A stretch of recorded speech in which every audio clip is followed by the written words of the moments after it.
phôi nó không có đều á, phôi này phôi lỗi nó hụt tùm lum hết rồi. Thấy không? Phôi nó hụt á.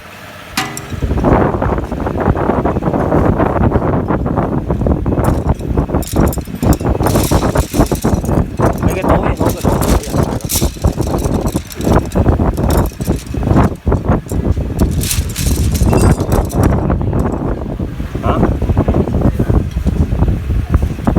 Con ấy đi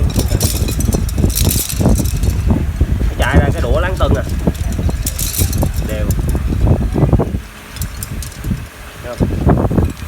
cái phôi ban đầu của nó nè.